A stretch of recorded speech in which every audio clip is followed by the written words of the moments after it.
Okay,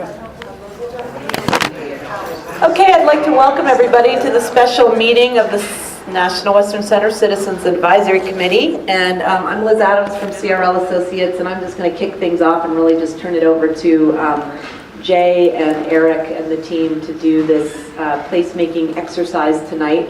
But thought we could go around and introduce ourselves. We'll do everybody that's at the table and then the folks in the audience. So I'll start the microphone over here. Hi there, I'm Jeremy Rowland with Family Environmental. Burgess with the Business Association and property owner of Brighton. Slavica Clark with Focus Points. Jocelyn Hiddle with CSU. John Sopian, Globeville.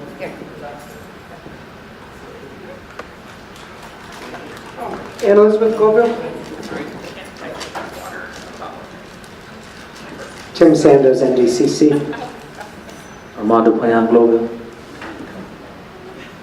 Greg Valensky, Global. Ann Hayes, Westfield Company.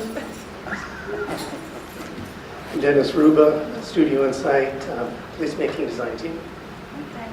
Jay Rankins, MIG, Placemaking. Julianne Shear, HDR. Dave Jewell, Denver Public Works. Jeff Bolton, Corps of Engineers. Greg Johnson, Corps of Engineers. Ty Miller, Amoresco. Chuck Stoltman, Amoresco. Mark Schaefer, American Company, Horizontal Design Lead. Eileen Flax, Studio CPG. Rick Volpe, MIG, Placemaking Team. Eric Anderson, Design Manager for the Mayor's Office of the National Western Center. Hi, I'm Julie Skeen. I'm with CIG. I'm part of the placemaking team. Meredith Winskoski, Livable Cities, part of the placemaking team. Isha Low, Livable Cities, part of the placemaking team. All right, so Jay, Eric, who's doing this? Just go for it, Jay. It's all about you. There. Well, luckily I have as you notice, we have an army of people with us tonight. So it's not just me, thankfully. So quickly, what we want to cover this evening, and we're going to do so with hopefully short presentations for the most part, and then discussion. And so we're going to do a public realm framework overview. So as we're getting into now thinking about the physical kind of look and feel and scale and the furnishings and activities that happen in the individual spaces, we want to think of that in this larger framework. And so this will tee up some of the stuff that you'll see come next week when we meet 1 week from now, as well as sessions that will be held in September. We have prepared as part of Task Order 3, if you recall, that's our focus on the public realm and the user experience, not just during stock show, but year-round. We have a component of that is focused on health and wellness, so one of our team members will be presenting on that.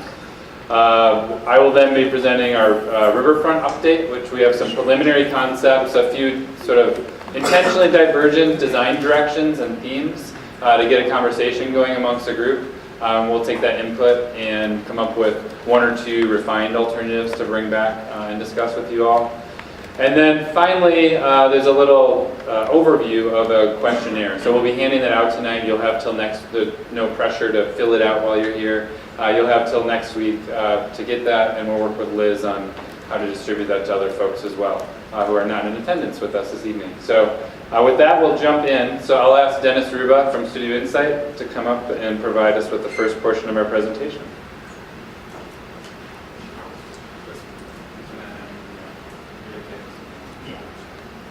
Before you get started, I ask a question. Check, go for it, John. Okay, the gentleman from the Corps, are you going to be here throughout our meeting? Yep. Or you're not on the short? Okay, good, thank you, that's all I want. Okay. They're here to listen about the riverfront. Okay, good. Jay introduced me, Dennis Ruba with Studio Insight. I'm the principal on the placemaking design team. So I have been working sort of joined at the hip with Eric and Jay for the past year. So this is the first time we actually can kind of begin to talk about the quality of the urban spaces and of the campus. So as Jay said, I want to give you a quick overview of all that.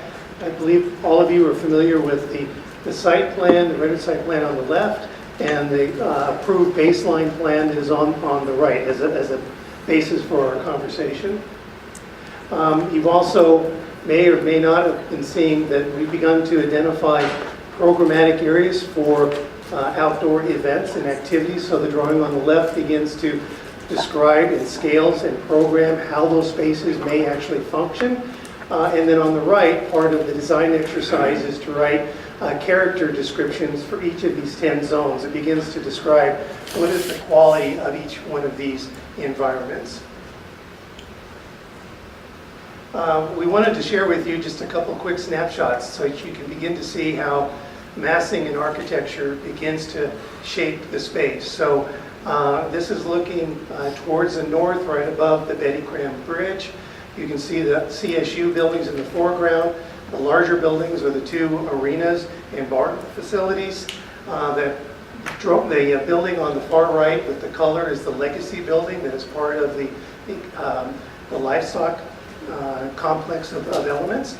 So with this, it begins to give you a sense of scale. And then looking essentially above the stockyards south, again, you can see the stockyards in the foreground, the equestrian and livestock barn, some of the historic elements, and then scaling. So you start to understand that these are good-sized buildings, and the value of the public realm is critical to understand how you move through the campus and really understand all of that. Obviously, connectivity is huge, and I believe you've seen these drawings, and connectivity to the neighborhoods and the community is a really critical aspect of how we're thinking about the placemaking. And we'll be showing that in more detail of how we are encouraging neighbors to come to the site, the community to come to the campus. Some of the basic drivers is that this is a circulation and wayfinding diagram. So it's basically how are pedestrians going to move through the campus. And these are kind of the primary routes. You'll see that one of the ideas that as the team continues to advance in the thinking is the potential connection from the 51st Street Bridge in Globeville, potentially taking advantage of the parking garage to make that a connection into the center of the campus. So that is something that is currently in conversations, and we just wanted to make you aware of that. What's really interesting is that when you start to factor in the operational aspects of these buildings, it really begins to derive placemaking.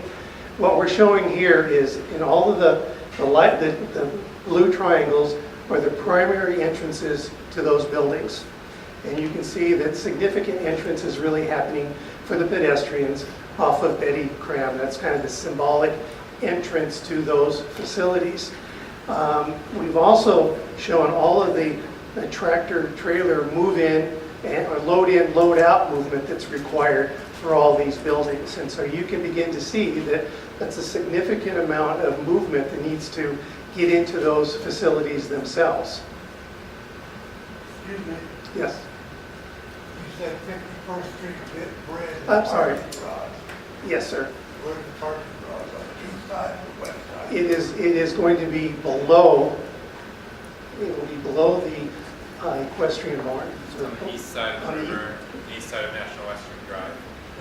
Yes. Is everyone oriented to these drawings? I neglected to clarify that. We okay? I can. Let me just clarify that. Okay. So if you remember back when we were talking about the overall site plan and the rearrangement, back in the master plan there was a 1,000-car parking structure over on the DPS site, over that direction, which would be over here.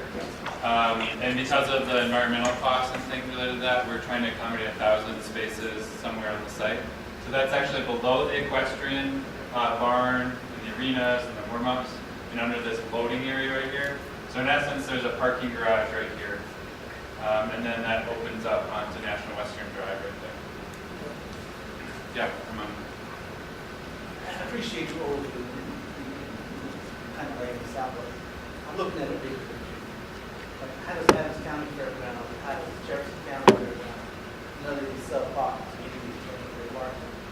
In the past, when it's happened, transpired, people, cattlemen would bring in their cattle, cattlemen would bring in their livestock, people would bring in, they'd stage their animals out there until they were ready to come into to their ring and show their animals and stuff. Is there an MOU or co-op agreements with these other pocket communities? I was over at the city of Fort Lufkin, they talked to the city planner, and they're more than welcome, and Rich really trying to set up a co-op agreement where they would offer some of their outdoor facilities to some of these trailers and stuff, so they don't have to bring all their, all their heavy trailers and get caught up in all this congestion. I'm just wondering, on the outside, I know that it's not part of this discussion here, but has those dialogues been taking place? Yeah, so there's the, if you remember, it's probably 9 months ago at least, there was the, Liz is way over there. It's doing the relay. The transportation and, or TDM and parking study started to look at that, and we're identifying the need for those satellite locations. Chris Vogelsang, who has presented to us a couple of times, and we can bring him back either next week or maybe the meeting after that. But he's actually working with Stock Show in the short term because they have the similar issues in thinking about those satellite locations. And then, in essence, kind of making recommendations to the authority, because ultimately it'll be their decision on who to contract with and who to have MOUs with. But it will be relying on those satellite locations, as you said, for a lot of that need. Yeah. Thanks. This is another kind of design form giver, is that there are a significant amount of infrastructure that's needed for these buildings, and along with infrastructure comes easements that are restricted to what you can actually do or build or even plant within those environments. So basically what we're showing is that really coming off of National Western all the way through the site is a 50-foot wide Denver water easement that really restricts what can and cannot happen in there, plus a fire lane, plus all the infrastructure. So again, that becomes an informer of what we can actually do within that public realm between the buildings. We're always looking for opportunities for green infrastructure, stormwater infiltration. So this is the overall master plan where we see potential areas for stormwater and water quality interventions on the site. I believe all of you are familiar that the primary green infrastructure is going to happen along National Western, primarily on the western side, and then it goes into the open space. So that's really where most of that will be taking place. This is always really a very interesting diagram. When you combine everything that I just showed you, what is left over as far as open, flexible, public realm space. So you can see what's in blue is kind of like where we can actually do interesting things without serious restrictions. So the creative part now is how do you create a world-class, inviting environment given everything that is basically underground. And so that's some of the charts that we're going to show you tonight, is how to bring placemaking that complements the drivers of the infrastructure and all the other components.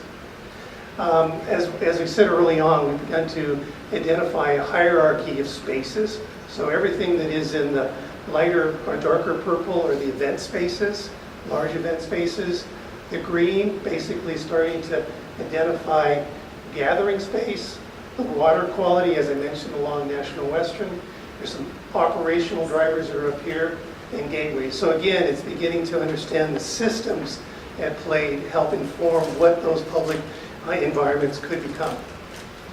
So as we start to get into the design side of this, we're looking for the narrative that begins to weave everything together. And part of this is if you begin to think about the systems that are part of the National Western, or you might think about the center court as kind of the civic expression where people are.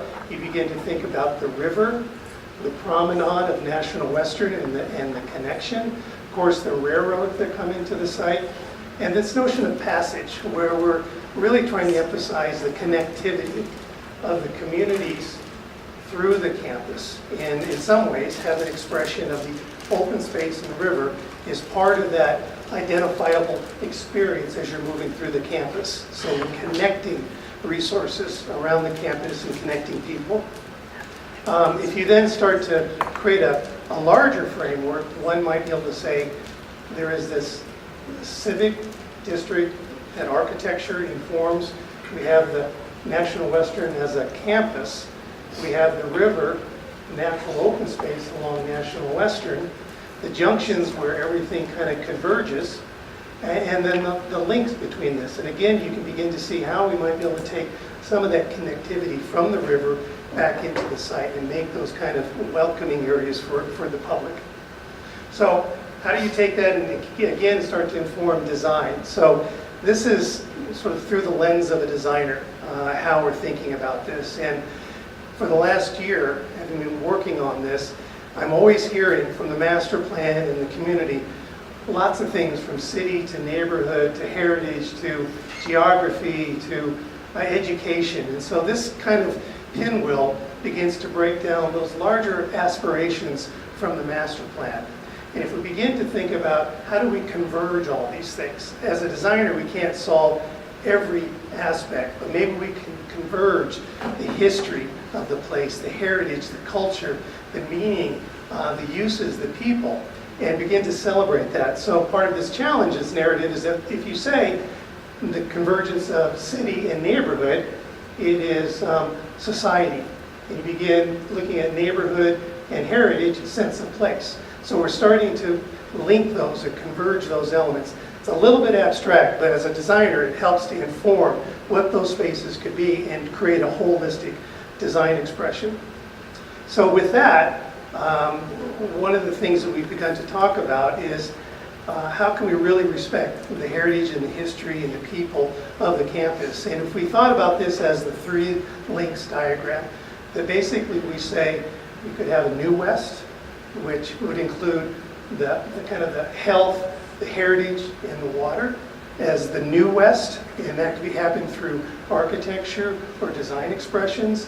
The larger buildings where there's the equestrian and livestock arenas and barns could be defined as more of the West, so we begin to express things like engage, experiment, learn, educate within that environment. And then potentially out where the stockyards are, we begin to talk about that as the Old West, bringing that history and culture and identity of the stockyards in some of these historic buildings, like the Armor Building and the Water Tower and so forth. Now again, convergence is where these things overlap, is really where we can celebrate all aspects. So everything I talked about is not mutually exclusive to what can happen in here, but again, it's a way to start defining elements. Yes, ma'am? I just can't, what is the middle, you got the New West and then the what and then the Old West? Okay, so it says engage. No, I actually No, see those three, no what's the West. title on the top? The West. This is It's just called the West. The West. The West. Okay, all right, I Yeah. just can't read it. Yeah, it's a little fuzzy. So New West, the West, and the Old West. Just as kind of a, you're welcome. So just a couple more. I think you'll find this really interesting in that it's really important for everyone to understand the scale of these spaces, right? It's big buildings and it's big spaces. So let me just give you an example. We have now essentially identified those spaces and what is the capacity of spectators within those environments. And so if you look at the entrance off of Betty Cram Drive between the buildings, that is the Grand Plaza, with a basic program of about 10 square feet per person, which equates to us kind of reaching out, the general kind of arrangement. That space can handle over 5,200 people. If there was a significant event, that space can handle almost 12,000 people. Yes? I thought fire code was 15 square feet. That's for interior building occupancy. This is our site. Exterior. Exterior. This is all exterior. Exterior. No, this is all exterior. So if we were to program these and have events, we could fit those 5,500 people in this area. By example, this, if we were to do the entire stockyard, that is equivalent to just kind of a day in, day out. We could easily accommodate 35,000 people just as this sort of informal gathering. If we were going to make a significant public event, huge, this could accommodate over 125,000 people. And as I've been kidding everyone, is that if there was someone that came and had a public event and spoke here, and you filled this whole thing up, you could fit over 181,000 people in this public space. So again, it's huge, but we're trying to create intimate spaces and flexible spaces for different kinds of activities. So it's important for you to understand the scale, and this last one kind of brings it home a little bit more. It's always helpful to understand the spaces relative to spaces in the downtown that we can understand. So if we were to look again at this entrance space here, it's similar in scale to the Pepsi Center entrance. The link between buildings right here is comparable to 2 blocks of Skyline Park. The area around the Armour Building is comparable to the Greek Amphitheater in the Civic Center Park. This kind of performance space that really has an opportunity to be a flexible urban environment for lots of activities, that is equivalent to Denver Union Station, the plaza up front, to kind of give you an idea of that. If you were to combine both of these areas, it's basically the sculpture park at the Denver Center for the Performing Arts. And then lastly, or 2 more, is that from the RTD bridge, this kind of connector, which is a usable space, is similar to the bridge connection west on Highlands, crossing I-25 as the bridge lands there. And then lastly, if we were just to look at this, I told you how big it is.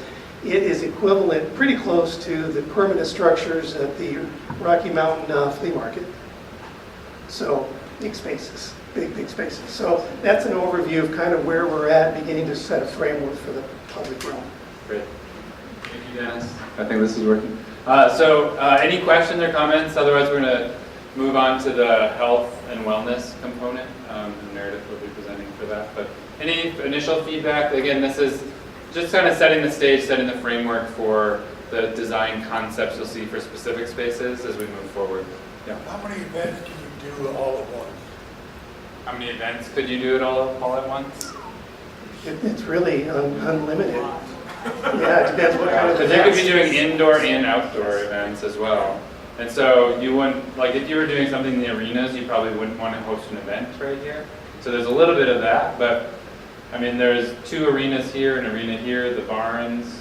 So that really could be probably 5 different events, and then probably 2 or 3 additional events, or 1 humongous event. One driver, as far as what can happen, is that because of that fire lane that runs through here, we can't have any kind of permanent structures that could inhibit an emergency vehicle going through there. So we couldn't put a stage up or anything like that. So it's more about moving into the buildings and events that would happen to the interior of those structures.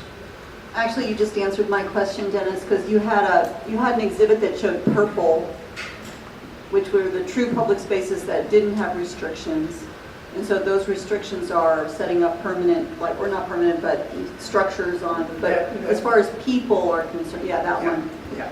I guess it's blue. But as far as people are concerned, people could be anywhere. They could be anywhere. No, this is, for example, for the Denver water, we can't have site walls, we can't have trees, we can't have anything that could impede access to those utilities. And so that really becomes a driver, and it has to be paved for fire access. So there's a lot of these kind of givens that need to happen. Or you could have temporary tents, features, benches, Things that can be moved out. Yeah, Absolutely. Okay. Yeah. Interesting. It's so small, the spatial scale. It's big, isn't it? Yeah. Yeah, those scale comparisons are helpful. I mean, for scaling, if you go from here to here to here, it's about 4 football fields. So it's a big space. I do have a Yeah. John, do you want to go there? You had the New West, the West, and the Old West. Yes, sir. I want to take us back to the Old West, and specifically because of the presence of the personnel from the Corps, the cattle crossing bridge. Yep. That's part of the Old West. So I understand that. Is it the Sheep's Bridge? Yeah. Okay. Well, sheep, cattle, Okay. swine, Yeah. kids running from cops, whatever. Yeah, exactly. You didn't mention that at all. We will when we talk about the river. Okay, good. Then Hold on to that thought. push. Go on to the next thing then. I have one more comment. Okay.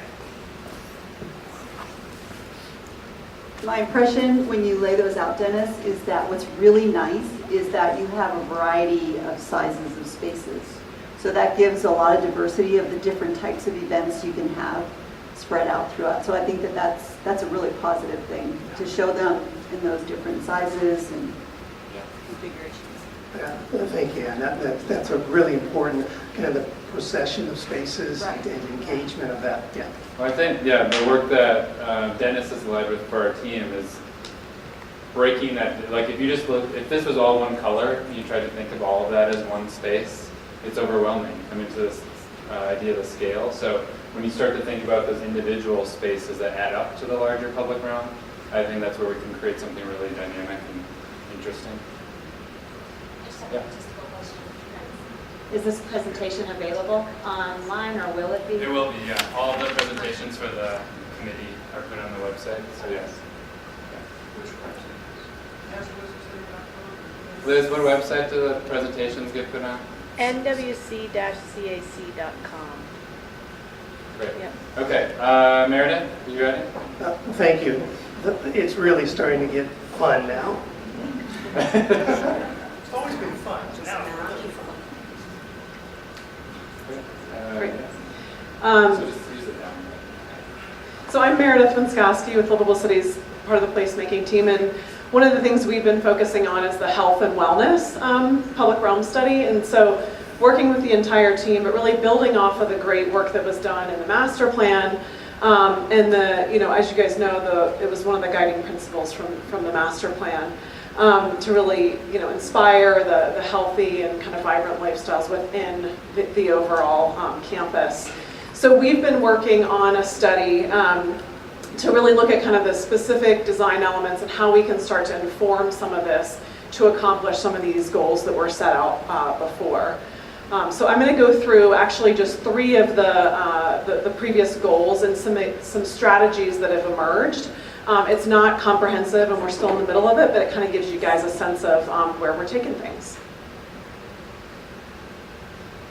So this just shows, I don't expect you guys to read all this, but how this is kind of a funnel from the big ideas to the guiding principles and to the inspire health and wellness ideas that were part of the master plan. And this really served as, obviously, as the foundation of our work.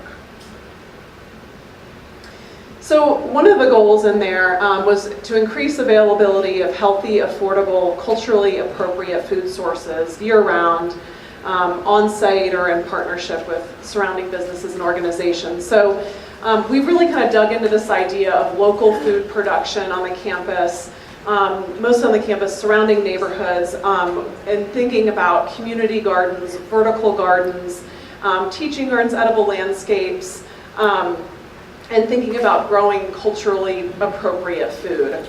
So as we look at how that integrates into the plan, and on the screen it might be a little bit hard to see, but some of the ideas that are emerging are maybe a larger farmers market you can see on the bottom, maybe movable garden containers. Dennis talked about the challenges with many of the spaces and how we can't have permanent stuff because of all the utilities and the operational requirements.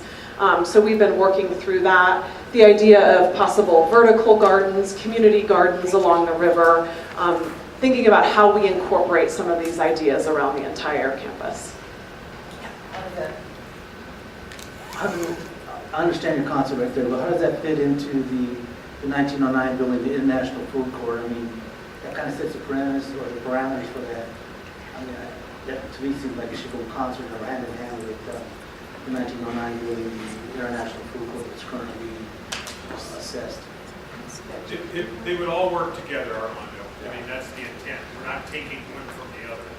So No, I don't understand that. So if the 1909 building is the food market, all right, then are there other places around the campus that people can learn how to grow food, or smaller growing gardens, those kind of things that can be spread out through the campus that also help support that bigger market? So you want to create that theme throughout the whole campus, what you're telling me? Well, we want those educational opportunities in more than one place. Okay. And I think it would actually be similar to some of the other elements of the campus. So if you think of like the Water Resource Center, I don't think we're saying, oh, everything related to water education and sort of learning has to happen within the walls of that. Obviously that's the hub, but then we'd like to have elements sprinkled throughout the campus, so it's similar for food. Yeah. And we'll talk about the user experience work we're doing later, but we're hearing from people too that the desire to kind of incorporate these elements throughout the campus to have a broader experience, that's really what this is starting to hit at. So how do you kind of enrich it a bit?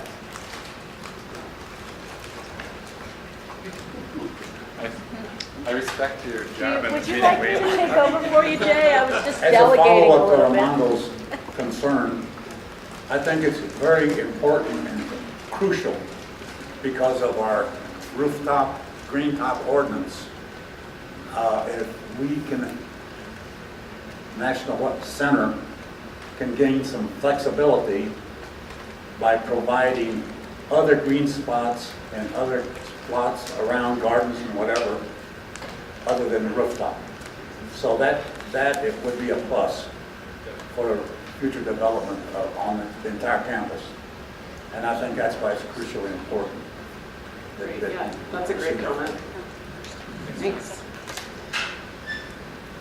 So these images are just kind of character images that help show some of these ideas, from things like vertical gardens you can see here to community garden plots in larger areas as well.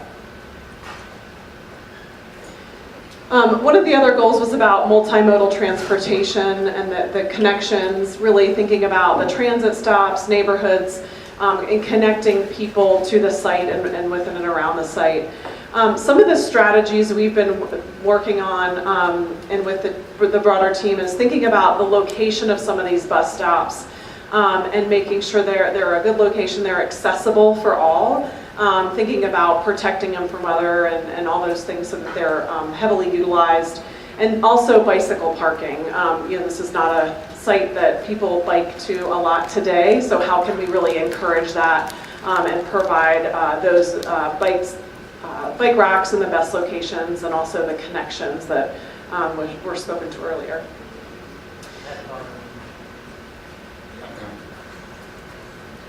Yeah, I'd spoken to Eric. If you go back to slide, please. I'd spoken to Eric about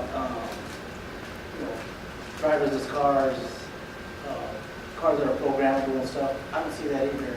In fact, the New West, there should be a block in there about technology, and that's not even in there. In fact, AE was at Panasonic, and she got to ride on one of those driverless cars, and they're very easy to implement. I mean, the technology is there right now. The manufacturers here in Denver, Colorado. So I don't understand why we don't use some more of that, some of that technology as a mobile unit to move people, goods, and services, especially in this environment. So this presentation is focused on health and wellness, this portion. So You're taking cars off the, they make the buses. yeah, you're right. This is focused on healthy eating, active living primarily. I understand. So I mentioned Chris Vogelsang earlier from OB. He and Beth, who have been with us, we'll bring him back. Okay. Yeah, when we do the deep dive on transportation again, we'll make sure that we're integrating those, but they are definitely thinking about it. And to the extent that even the curbside lane, they're talking about it being a managed curb lane, not a parking lane, for that very reason, to accommodate all those changes in technology, Uber, Lyft, driverless cars, driverless shuttles. I don't know if you were at the meeting, but we were talking about Chariot being a potential, which is a driverless shuttle that actually wants to be in Denver right now, and so it could be a great opportunity here. So we'll come back with those ideas for you.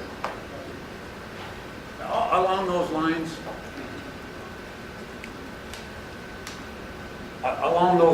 I want to make sure that opportunities for community economic development and community opportunities don't get pushed aside by your last statement.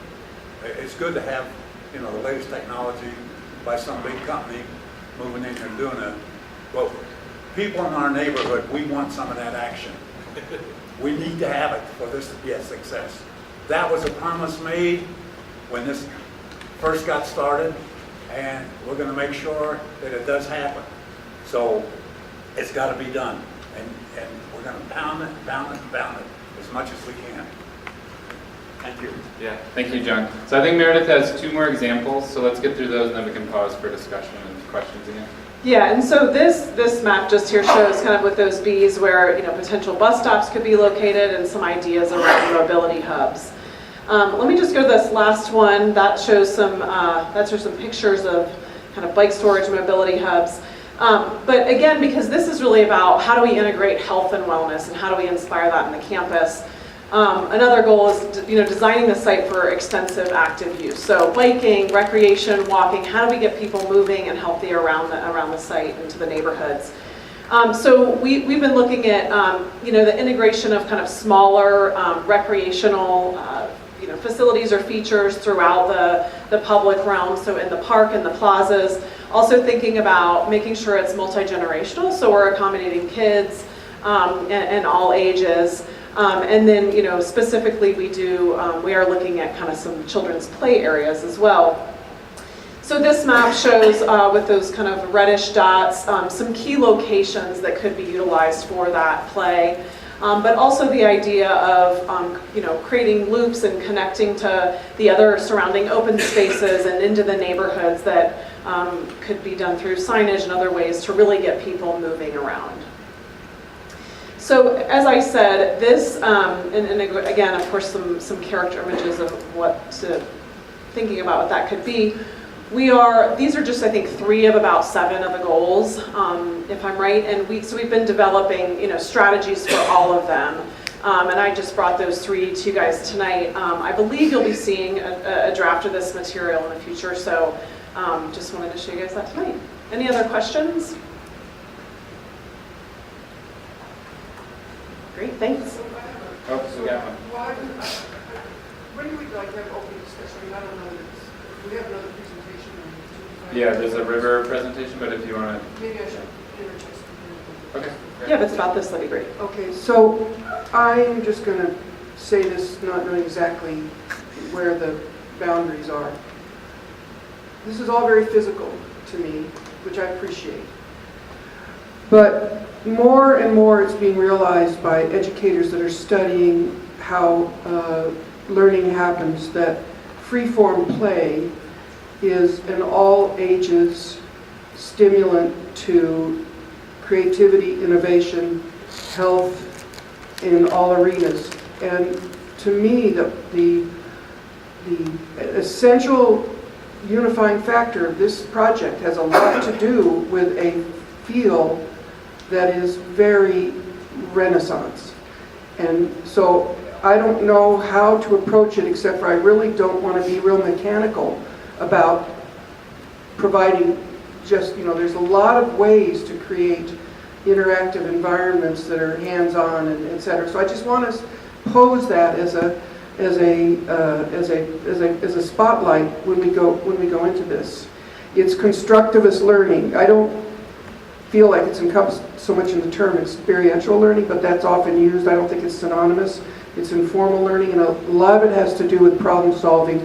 And if this can demonstrate some of the situations where we're problem solving in the areas that are the central theme of this project, like agricultural, entrepreneurship, unifying factors, that kind of thing, then I think we've really got an enlightened design technology and design fluidity. So I know that may seem vague, but it's really not. It's really essential in some way as we get into this. So I just want to put that out there. Yeah, no, I think it's a great point, and I think that while it maybe wasn't so clearly documented in this and what you see, because it is very physical, the idea, I will use the term kind of experiential, or moving through spaces and learning in different ways, and it's that, being able to kind of uncover new things as you move through space and keeping people interested so that they're kind of inspired to move around. So I do think it has something to do with health and wellness, but I also think it goes beyond that in just the broader experience of the campus. Yeah, I think that's a great reminder and a great charge for us, because Dennis provided some of that kind of framework thinking of the different spaces, but we're getting into now conceptual design, which is not scheduled yet, but our mid-September meeting, we're going to do deep dive into those spaces, and we'll integrate as much of that as possible, but I encourage you and the rest of the committee to, I guess, challenge us even further as we move forward. We want this to be an amazing place, so thank you. All right. Thank you, Ernest. Give me a second.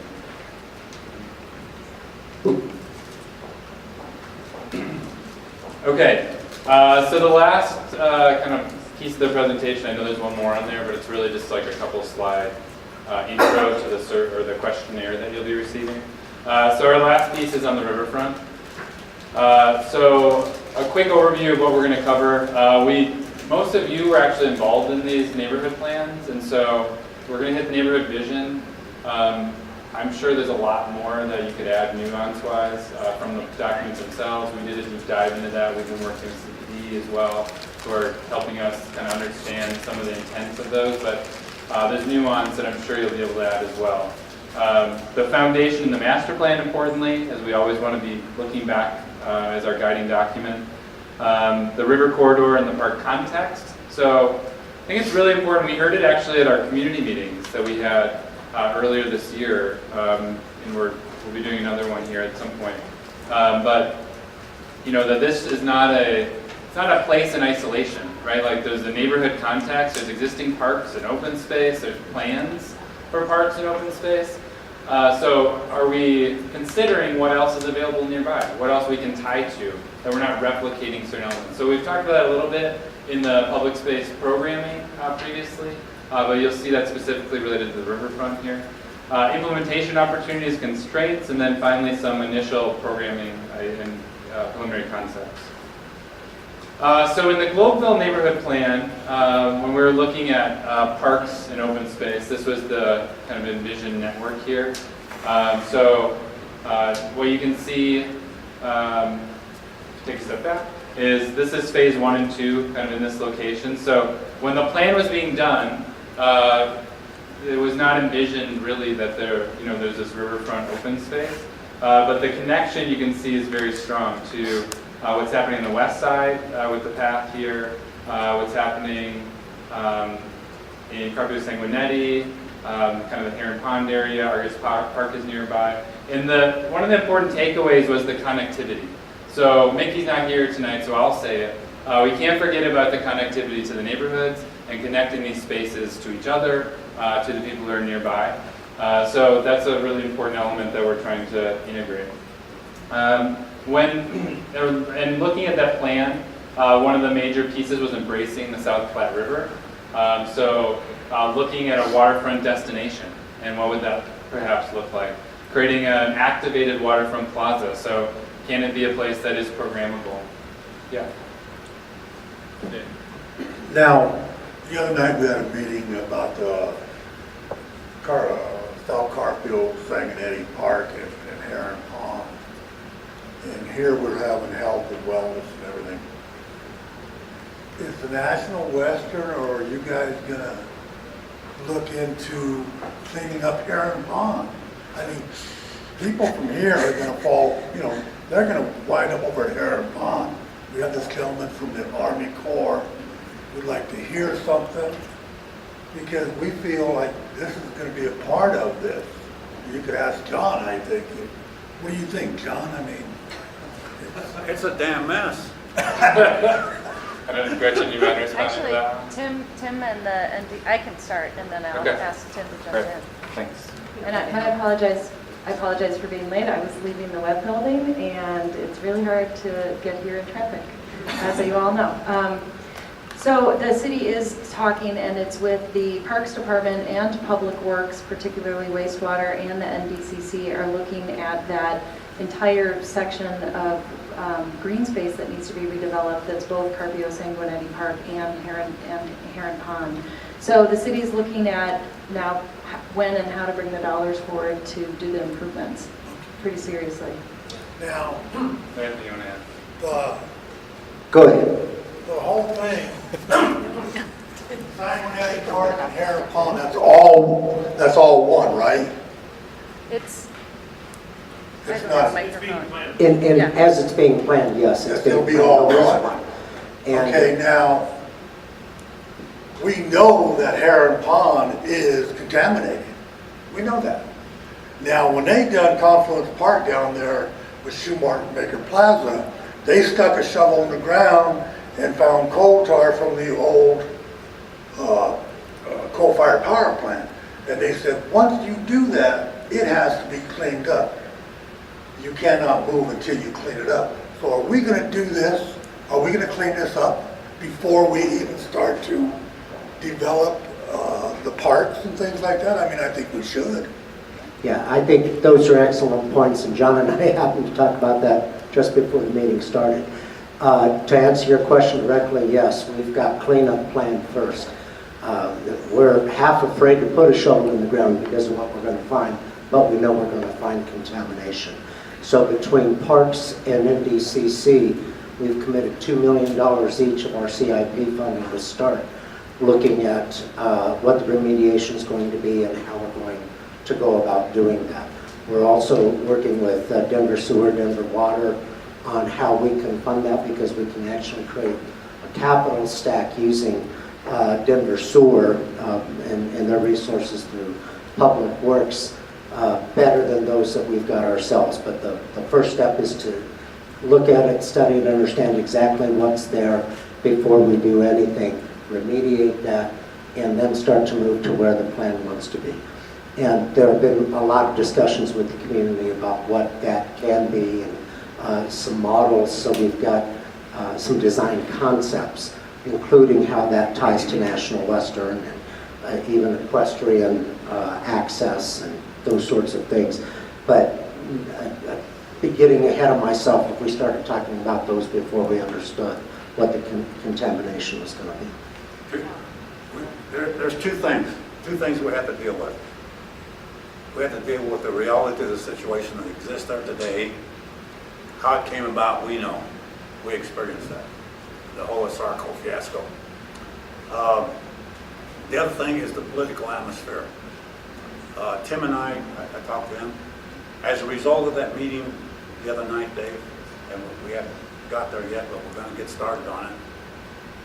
We learned from past experience. And our past experience has not been very desirable in a lot of ways. But all you got to do is look around, and it's no big secret. The city totally ignored this neck of the woods for the last 100 years or so. The political atmosphere is more favorable today than ever I've seen it in my political involvement in the last 60 years. We have a window of opportunity to get this done. I think it's going to depend on what you and I, Armando, other people in the neighborhood can come together, not with a pick and shovel like we used to do in the old days. We need to deal with someone like Celia Vanderloop, who's very knowledgeable. She's very well respected. And to understand what it is we're dealing with.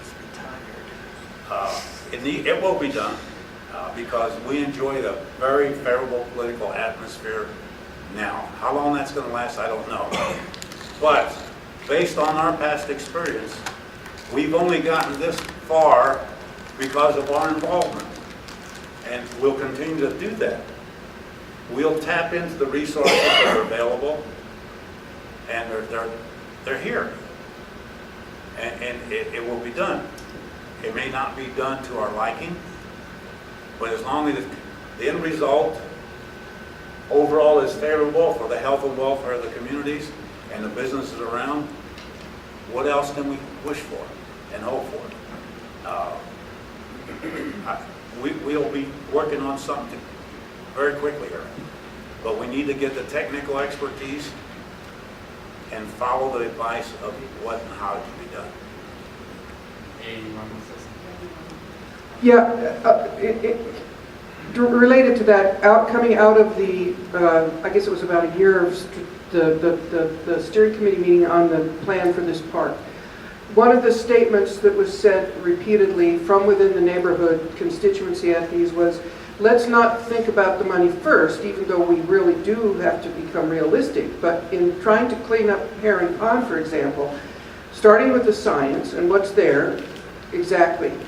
But then let's think about what would it mean to really clean that up to optimum use for it to become a neighborhood amenity and for it to still be a natural preserve. It's the Heron Pond is the first designated natural habitat in Denver historically. We have a precious, precious treasure there. So I just want to say that I agree with what John is saying about the time is better now than it could be even in the near future or what, but I really also feel like the strategic plan to expand and contract toward what the optimum cleanup is could really be a breakthrough. And I also want to just say programmatically that the National Western Center campus and CSU as an institution is a massive leveraging power. There is the possibility that the educational elements of the Heron Pond Carpio Sanguinetti projects could be leveraged for resources having to do with modeling a phenomenal level of cleanup that we haven't even envisioned. So let's get really creative with this. We've been talking about this over in Globeville for years, meeting down at the cul-de-sac when that park guy that had a French name that left, it started with an M, I can't remember. But I remember meetings down on that cul-de-sac with Judy Montero, numerous people from the neighborhood saying, years ago saying, how can we activate starting getting resources with the National Western Center, because that is an educational, that's an outdoor classroom already historically, and we've got this amazing content that's going to be a permanent part of the mission and vision and educational center of this project. So I think we've got someone like Barbara Frommel, frankly, not to put her on the spot, that's just a really resourceful person trying to find things. So anyway, I just want to say maybe a corporate sponsor or 5 would come in, but I just want us to not start. I want the process to come back out to us from Parks and the NWC or whoever else and says, okay, let's see what we can do. This will cost $6 million, but this will cost this, and let's see what we can do. Yeah, I just want to follow up. First of all, the cleanup has already started. Thanks to people like Gretchen, Jocelyn, other people in this arena, and I can go beyond. And what I mean by that statement is that just last month, we cleaned up Garden Place. We found benzene in that school. We cleaned the whole school with titanium dioxide. So now the air quality in that school is going to change, and I can guarantee you those kids are going to perform. I gave Jocelyn a copy of the report, Gretchen. So the cleanup has already started, and the technology is here. In fact, I'm asking Joe Garcia, and I wish he was here, I'd like to do the whole campus in titanium dioxide. And more importantly, this conference room and the one next door where we always come, and the livestock arena, these should be next. This is where we come.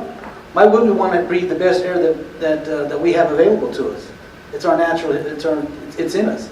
Clear thinking inspires greater thought. This is what we need here, the best thoughts in the world. So the technology is here, is my point. And as everybody has mentioned, let's put our best foot forward. Let's work together collaboratively. And again, that Garden Place wouldn't have got cleaned up if this wouldn't have been for this committee here. That can I attest to. But again, that's just a starting point, and I think we just need to move forward. And I wish we could get Joe Garcia to let us introduce a quick presentation to the executive board. But again, thank you, everybody. Just one last comment from our side. All of your comments are so spot on, and we really appreciate it. You're right, John, there's a critical opportunity here. And from NDCC and Parks and Rec, we've actually committed $8 million over the next 2 years. Again, we've got to get started, because we don't know what we're going to get into. Is that going to be enough? We don't know until we do it. But it's the first time we've been able to pull together that much capital to start the work and really go to scope, scale, budget. What's it really going to take? What do we got to do? And then come back with where we can go to AE's points. So this is a critical opportunity, and they come once in a great while. It's here. So we really appreciate all your help to be able to get here. And this group in particular, CAC, was significantly responsible for that happening. So again, thank you to everybody. Great comments, thank you guys. We also looked at the Elyria and Swansea neighborhoods plan. So we have these like sort of peeled apart and pasted up on the wall. And so specific to the kind of parks and open space and riverfront here, obviously because of the timing, we have the riverfront open space called out. This link is really clear, as we were just talking about, Carpio Sanguinetti and Heron Pond. And then actually the discussion of these sort of urban green links, right, pedestrian and bicycle connections, and how could those be kind of feel like park-like spaces even though they're going along the streets. And so we're thinking about these critical connections actually at the riverfront, but then how we relate to the other surrounding open space and parks. In the plan itself, it talked about embracing the South Platte River again, exploring opportunities for edible landscaping in open space, so tying back to the health and wellness piece. The community talked about promoting water quality through best practices, and so all those are things that we're taking into consideration for the concept. And then this is actually looking at the pedestrian and bicycle connections. So pretty similar in a lot of regards, but again, if we're thinking about National Western Drive then, and the relationship to the river, it's really impossible to talk about the riverfront without talking about National Western Drive and the connections through the site and over to Globeville and to Leary and Swansea. And so the foundation of the master plan, I know this is a lot of review, so I'll go quickly. In the master plan, a lot of the big ideas actually relate to the river. All of these are actually pretty critical. Moving the rail off the river's edge, moving the Daldini, which I just like to celebrate that is happening. I remember a year ago in these meetings, we were like, oh, that'd be great if that could happen. And we actually used the riverfront, so that's fantastic. Relocating National Western Drive to help to activate the river and provide access. But then we'll call out here, improve health habitat, or river habitat and health, and then create recreational trails and educational areas along the river. So not just recreation, but education being a key component. And in engaging the river and nature, another one of our guiding principles, just like we were just talking about Inspire Health and Wellness, is engaging the river and nature, celebrating and respecting the natural world, building on current successes and recreational activity along the river. So thinking about that larger context and sort of it's often in other communities they talk about sort of the emerald necklace, right? Like, those spaces along the river, how it can be an integral connector. We have connecting the spaces to one another, replacing or integrating some of the physical, kind of the man-made infrastructure that we put in place over the years. How do we begin to actually rehabilitate the site, think about regeneration, which is a huge theme of the plan, providing education and outreach, these other impacts on the watershed, and creating habitat. So this is a map that we had prepared a long time ago, hence the old name here. But if you recall, this was used in the public outreach. So we'll actually show some slides about the programming related to each of these two. But it takes an even broader look, stretching to the edges of the neighborhoods and a little beyond, and thinking about those different spaces. In the master plan, there was the water quality component, and so with all we were just talking about the pavement and the utilities and where we have to be able to drive trucks and those sorts of things, and we're going to be looking for those opportunities to grow things, to have trees, to have gardens. Well, there's also the water quality component. So it's a requirement for any development in Denver to accommodate or to filter, to retain the stormwater runoff that occurs. And so in the master plan, these blue spots were identified for water quality. So a component of the riverfront has been, since the time of the master plan, thinking about water quality. We obviously want to do that in a way where it maybe creates habitat, creates opportunity for education. So you'll see that in some of these preliminary concepts. When we look at this park context, and we just presented on this a second time, I think at our last meeting. So really quickly here, these are a few of the parks. And what we did is we looked at the programmatic elements that are in these parks to see where the riverfront might be able to fill some of the gaps. Some of the things that do exist, but to a very small, well, actually don't exist yet. It's planned for Globeville Landing, an amphitheater. So is there an opportunity to create an amphitheater or an outdoor education space? Because none exists in these open spaces nearby. Another one where we have sort of a shortage, which I think would be tough here. Sorry, I picked this one, but a boulder wall. So that only exists in one space. But thinking about riverfront access, obviously a huge potential here.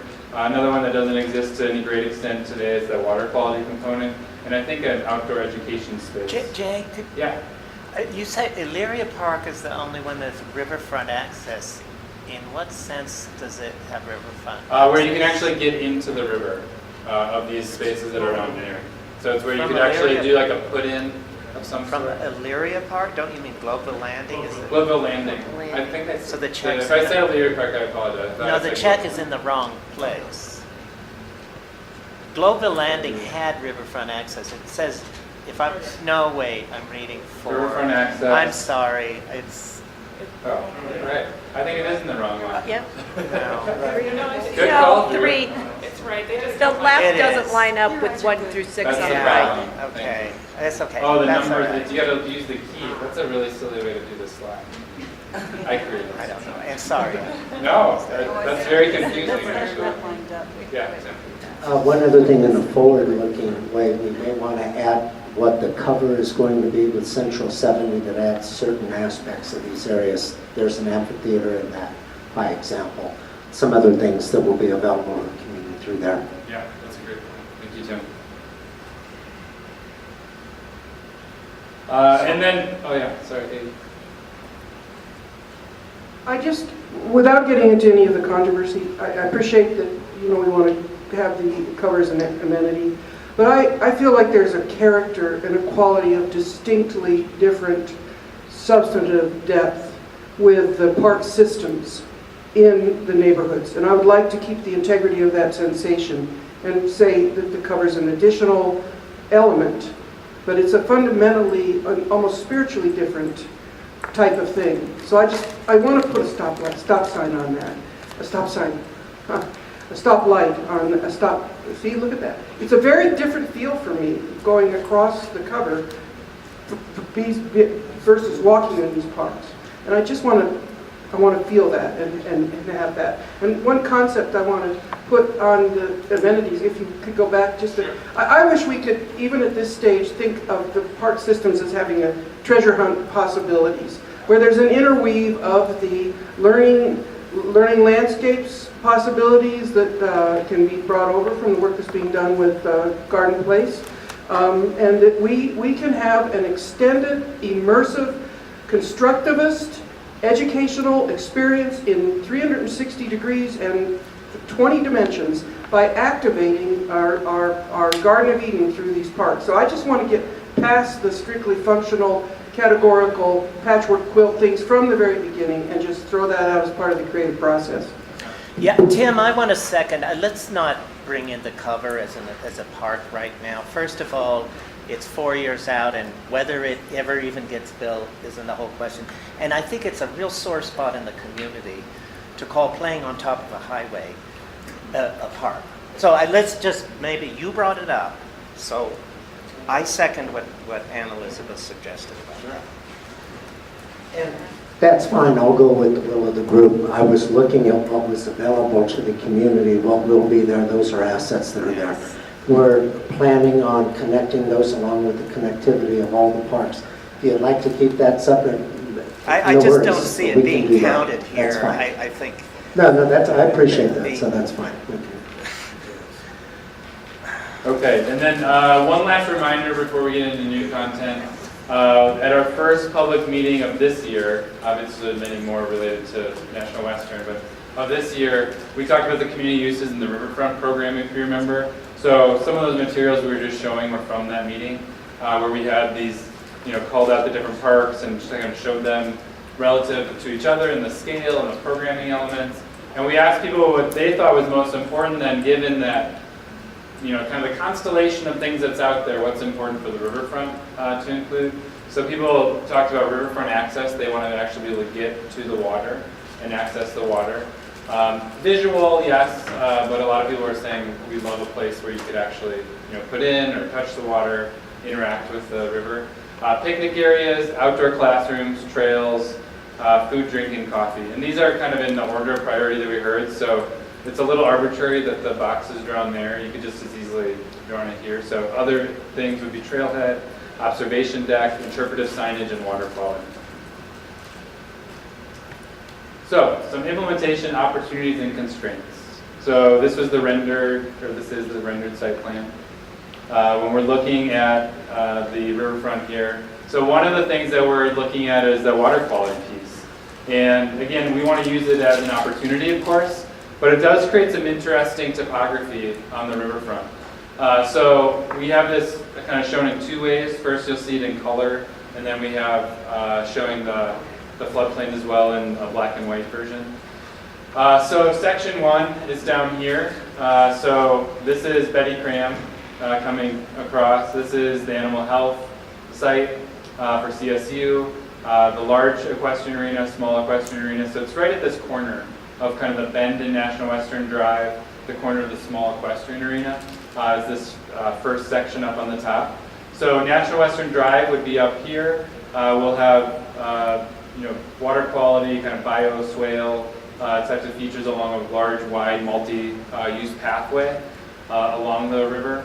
And then to accommodate the water quality, there's actually a dip here because it has to get below the 10-year floodplain to actually function as water quality. So again, that doesn't mean that we can't use any of these spaces. It doesn't mean that we can't get people out to the river. But that's what kind of the general topography is looking like at that first section.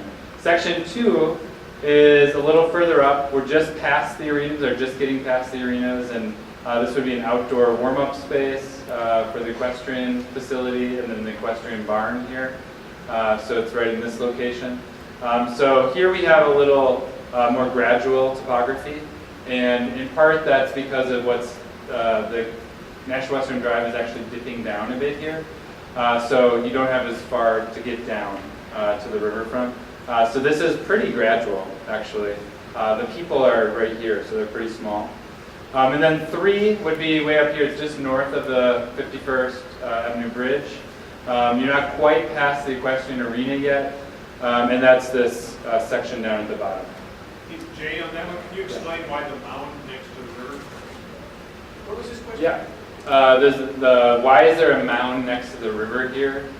So that's because with the Delgany being moved and put under National Western Drive and or the path under there, there's still a regional pipe basically right there. So it's a Denver wastewater pipe that's north of it's right here. Street that is still out of the ground and up in that, and we're not touching that as part of this, so that's why that's still up. Yeah, so there's obviously, as you mentioned, Barb, earlier, there's people looking at how we might accommodate that. This actually berms over it, but it could be exposed still, maybe integrated in the design, maybe it's moved through other funds, but it's not included in the baseline. Jay, can I? Yeah, please, Gretchen. So that's a really important point because we've talked a lot about the partnership with Metro to move the pipe that goes up to the treatment plant. This pipe that's here belongs to the city and the wastewater enterprise fund, and it's part of their plan then to move it. But they actually have to start at that section and work quite a bit up north. So that'll be a separate funded and planned project. But we've been talking to Public Works about that, and they're putting that into their capital plan. So they know that it needs to go to. It's just a different and longer pipe move. So we're really focused, as Jay will get to, when we're talking about open space here for phases 1 and 2 construction, it's between the 2 bridges is going to be what's included in phases 1 and 2. And then we need to make sure that we are future-proofing both what happens south of Betty Cram Drive, where the city isn't going to own all that land, that's McDonald Farms property, and north of the 51st Street Bridge, which really gets to a redevelopment opportunity in the future with the Denver Hardwoods building, that Live Well building. We anticipate that in the 100-year life of this campus, they're going to move their marijuana grow facility. It's too expensive for us to buy. It's about $40 million, so the city can't put that into this project right now. But we really see that as, Public Works needs to take the pipe out, that site needs to change, that part of the river opens. That's just going to be a different phase for us. So we're not ignoring it, and we are actively talking to Public Works to make sure it's part of their planning effort to get that out of there too. Oh, yeah. Jay, Sure. on your pictures of the profiles, Yeah. so I see the bike path, and it changes. So that tells me, I would infer from that the path could weave a bit to make it more interesting. Yeah. Right? Absolutely. But what I'm also wondering about is what is the nature of the areas? So I know the water quality area is going to have growies in it and all that kind of stuff. But is there an opportunity for areas near the river for like grass where there's picnic areas? I mean, I know you want to keep it as natural as possible, but are there going to be areas where people can approach the river? Yes. Yeah. Yeah, at this point, we think actually some of the water quality you might be able to get down into even through paths. Maybe there's interpretive elements, but yes, absolutely. It doesn't take up the whole space, and there's obviously space next to the river too. Importantly, and maybe Gretchen, you want to hit this, is I'll point out the line for you if you want to explain what the line is. It's the delineation line between our project and... Yeah, and this is important with the Army Corps here too. So we are, we're going to get to the slide that shows the activation areas. That's been something we've focused on. So it's not, this isn't the continual use. This is, it's a tricky slide to show first because then you don't see the programmable space. So we'll get to that, which I think is that activation and that usable space with surfaces and even structures. That line that Jay was pointing out, and if you can point that out again. So what we have done very deliberately is to work with the partners to pull back the campus boundary to allow the Army Corps of Engineers and the Urban Waterways Project to do their work. Because they need to think of this as a much longer stretch of riverfront. So we actually very intentionally worked together, and Jocelyn was part of this, and we looked at, well, where do we need to keep enough space to be able to use and program the river, even in phases 1 and 2, and then where can we draw a distinct boundary for a federal project to come through that's going to have its own funding sources, planning efforts, all of that.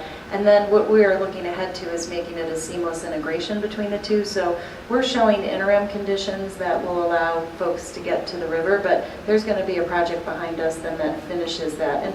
And we really wanted to give them space because the more that we pull back, the more they can use that real estate for conveyance, and the better that is for Globeville. So nothing about our site actually directly impacts the Globeville flooding problems in a negative way, but we realized that by pulling ourselves back and constraining our use of it, we actually could make it better for that river project and for that community on the other side of the river. So that's what we're hopeful for, and the Army Corps has been incredible, and Public Works too, and Jeff Shoemaker and Greenway Foundation. I mean, there's just a lot of momentum there. John. Make it so we don't have to pay I have some, I have some, not just myself, but people in Global, we have some real serious concerns. So I'll reserve my comments for later on and see the entire thing here. Thank you. Thanks, John. Okay, the next couple of slides are more cross sections. I think the interesting things on here is really the existing grade, which is the dashed line here, and the rail grade there. So it's the same locations, section 1 on the south, section 2, where the rail's coming away from the river just a little bit, and then we have that Denver wastewater pipe again to remain here. With the existing grade Interim. here. Can we just add to that slide, it's an interim condition, because it's not to remain forever. Yeah.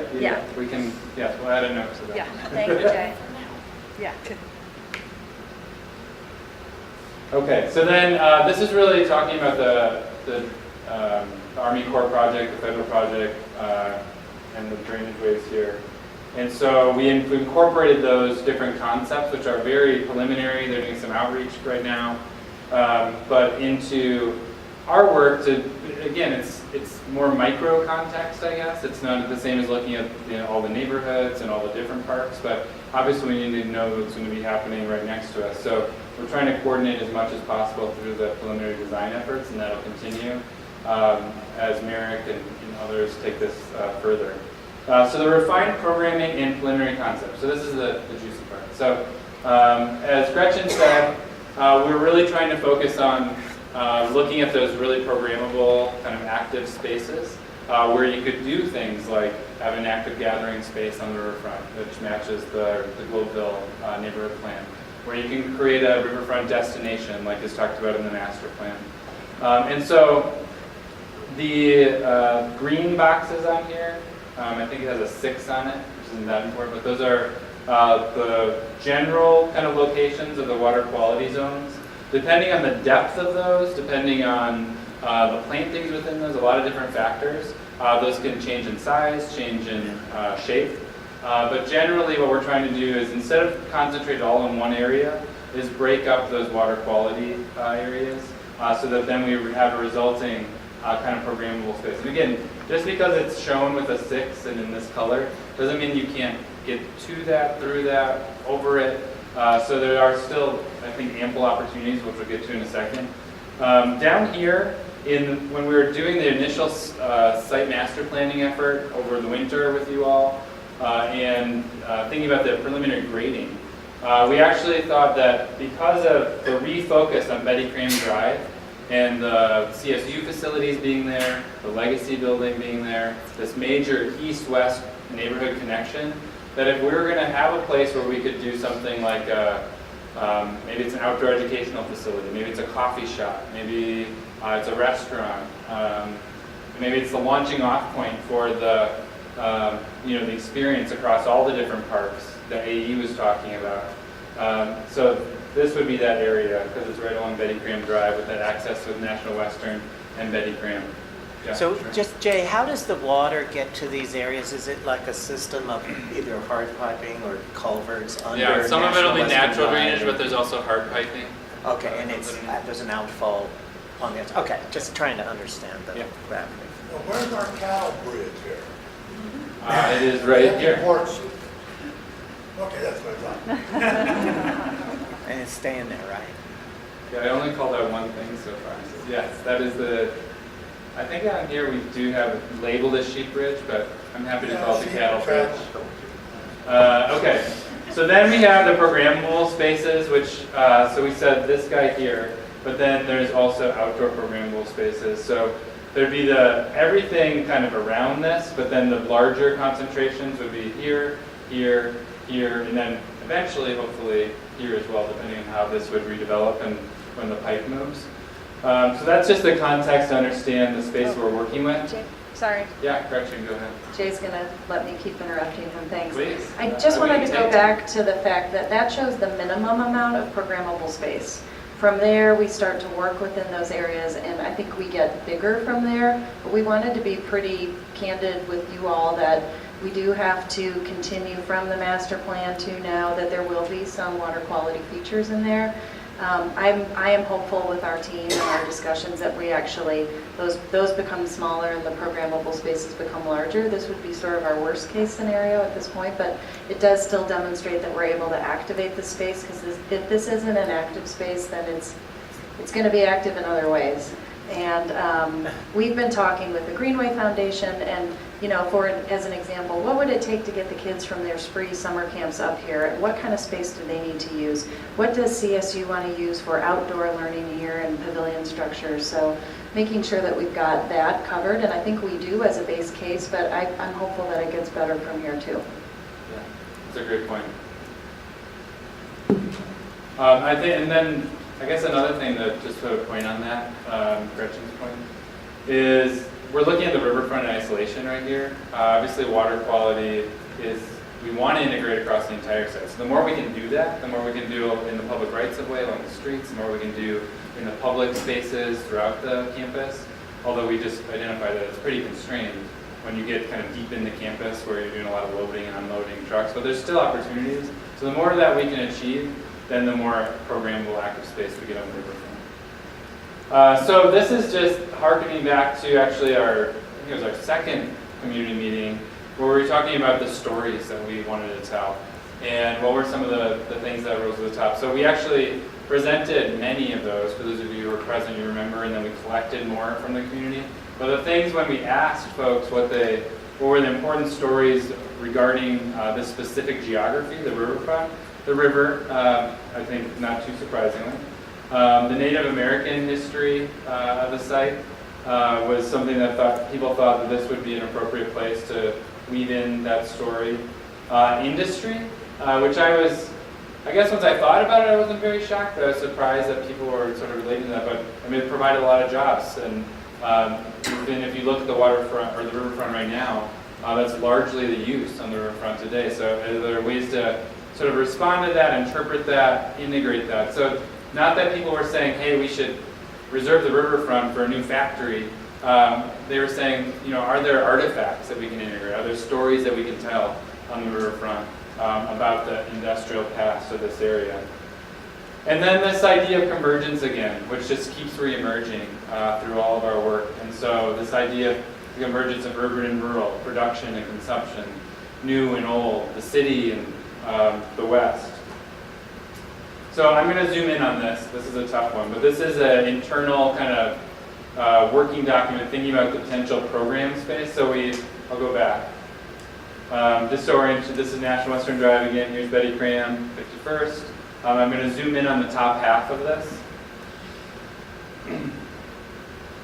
So, as Gretchen pointed out, the wastewater pipe is probably one of the biggest factors up here, but there could be, we don't know actually how that's going to play out. So, again, focusing to the south, let's do that. So, programmable space, we want to think about open lawn area, picnic area, shelters, barbecue. There children's play areas, whether that's nature play, maybe it is something more formal, who knows, but it seems like a great opportunity with the connection to the neighborhood, the bridge. So there's different drivers kind of playing into each of these.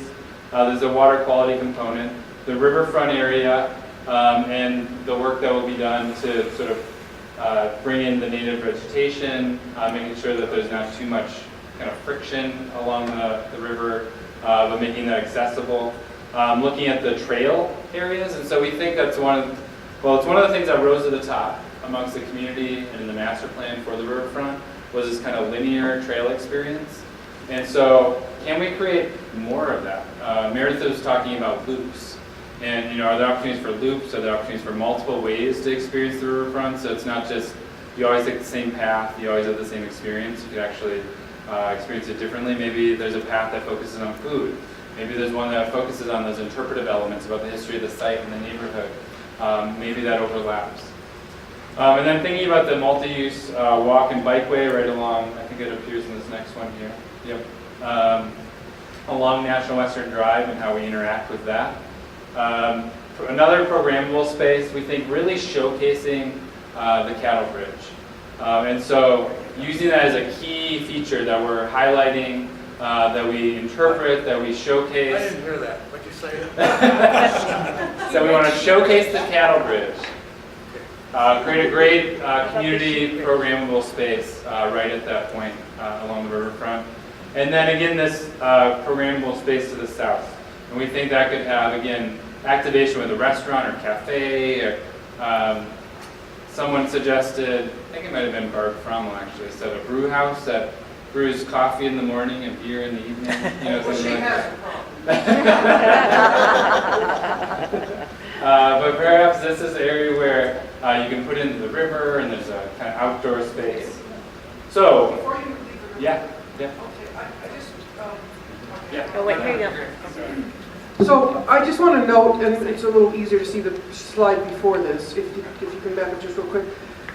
I recognize that the National Western Center footprint is the National Western Center footprint. We do continue to call out the fact that there is the other side of the river, that we really want within the neighborhoods to come forward and not get left behind. And I just want to point out one example in Golden, on the side of Clear Creek, that is where the recreation centers are and the library and all the municipal buildings, etc. You have great stuff, bouldering, etc. And then across the river you have historic cabins that the city of Golden has had the fun instinct to keep. So you have a small example of how we should be thinking, I feel, in collaborating now with imagining how we can do something so that there's something that makes both of the sides of the river feel like they're part of the neighborhood life. And I'm not saying we should put cabins there, but I'm just saying we have to, at these stages, I really feel, support the voices that are saying, let's be aware that this is not two separate banks. This river is an organism, and we can also have a joint venture of putting a canoe dock down there and having one of these entrepreneurial things in the neighborhood where we're taking people up and down the canoes. There was some mention at one of the last meetings about doing a contract with REI. We've already thought about this. Sure we'll work with REI, but we need to have the economics centered in the neighborhoods. So let's do that, paddle boats, whatever. And that could be on the other side of the river. Here, Dave. Yeah, our next, sorry. Wait, here, I got it. Liz is coming to you. Our next slide, I'm not going to say anything on it, but I'll just leave them up here. Yeah. We purposefully are showing both sides of the river, and we'd love to hear more ideas about that. You got that prepared fast after my Now, I don't know, John, do you remember about 10 years ago, 12 years ago, we met with Jeff Shoemaker down at Dolly's Bar? Yeah. And we talked about And he didn't pay for the drinks. we talked about a lot of things we do on the river. He still owes us. And I bet you, Gretchen, that Jeff still has all them notes. I mean, we did a lot of work down there. You know, I mean, we weren't getting drunk or anything, you know. Speak for yourself. But we How come all the discussed a lot fun of meetings it. happened 10 years ago? Anyway, that's what I got. What happened at Dolly's stays at Dolly's. No doubt. Okay, so this is the last piece of the presentation, and then we can use the rest of the time for your comments and discussion. So we prepared 3 preliminary design concepts. These are on the boards in the back too. So we'll zoom in on each here. But what we did is try to kind of take 3 divergent, threads and explore what those might look like on the riverfront. And the idea is that they don't have to stay divergent. We typically do this with a early kind of set of alternatives, is explore what if we went these kind of different directions, and then maybe there's parts that we like of different pieces of these. And when we've talked to a few people internally on this so far, the idea is, well, we shouldn't be limiting it to just one of these. We should really be kind of integrating some of the best ideas of all. And so the more we can layer on, the more kind of creative experience we can create, the better. So this first one, so all that said, these are divergent. So the first one is really focusing on sort of the natural river, the regeneration, thinking about that theme. And so thinking about really soft natural grasses, the shapes and forms being very organic. In this case, thinking out ways to interact with the water quality, maybe moving over that. Maybe there's areas that aren't as deep or steep that you can get down into and start to experience this kind of nature play, kind of natural features, and then more open lawn as well. The next theme was sort of this agrarian. So we're thinking about the history of agriculture and water, importantly, as a resource, with the river there, with the Water Resource Center.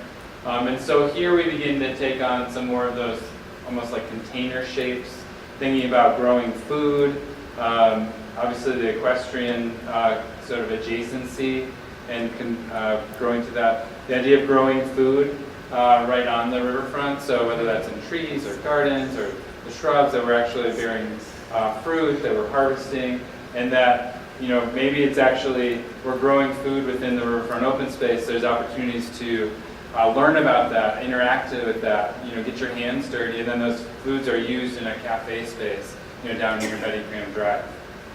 And then our third option, well, this is the third one quick, and then we can stop, was this industrial kind of theme, and we probably geeked out on this one a little too much. We were thinking about kind of the push and pull of man trying to control nature and never really being successful. And it could almost, one interpretation of this is it could be like the museum where you see all of man's failures over time, right? So it could be showing some of those elements, but we're thinking it's sort of harder lines. It's still a landscape, it's still soft, it's planted, but this idea that maybe it's a more formal space, a little more, this wasn't the inspiration, but a little more reminiscent of what's in the master plan right now if you look at the renderings. It's a little more formalized. There's, geometric plazas and things like that, but reusing some of the industrial pieces. So whether those are tanks or, large gears from the factories, thinking about sort of these different ways to control and slow water, and then integrating that with those public programmable spaces as well. So these are just some very preliminary ideas, and I think I have a zoom in on each where it's rotated just so it could be much bigger. But obviously we're going to want to think about how do we get across the cooperative sanguinetti regardless of what's in here. But you can see, I can just use this one really quick, Drew, just to point out something, and then we can jump around. Sure. It's all yours at that point. Is a lot of this is programmable space, right? So this is the water quality piece. We can bridge that. We can squeeze it to create these really nice overlooks, access down to the river.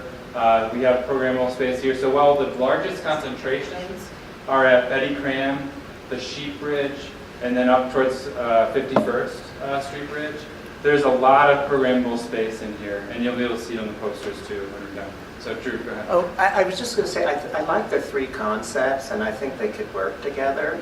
But I think there's probably, maybe you should use all three, but I think that about the river, my idea of it is that I'd kind of like it to be natural for Pretty natural. For That's a lot much of of feedback we've been given. They're like, Yeah. incorporate some of those cool elements, maybe of reuse of industrial pieces, but it should be, we want it to be natural and organic. Well, just natural habitat. Go back Yeah. to what it was and sort of wild. We call nature wild, but that. And then these are kind of moments because these will kind of come and go and people get tired of them. But I don't think people get tired of if nature. you're too hard on a theme, You know, just dominated by habitat. And then So I want to add to that, I think that's a great idea. I worry a little bit, we need to probably have the natural areas, but we also need to make sure that as you move through the park, you feel safe. And so whatever that might mean as it, integrates with a natural environment. it's not too wild. No, Or I just get what it's- you're saying. The visibility and thinking about where people are moving and so people will do it. right. Eyes on the park, lighting. Yeah. I hope you're the first one to eat all the vegetables because this land has been contaminated with lead, arsenic, and candium. So, I mean, however you designate these garden areas, obviously they need to be cleaned up, and so people who do come and digest this vegetation, we need to make sure it's toxic free.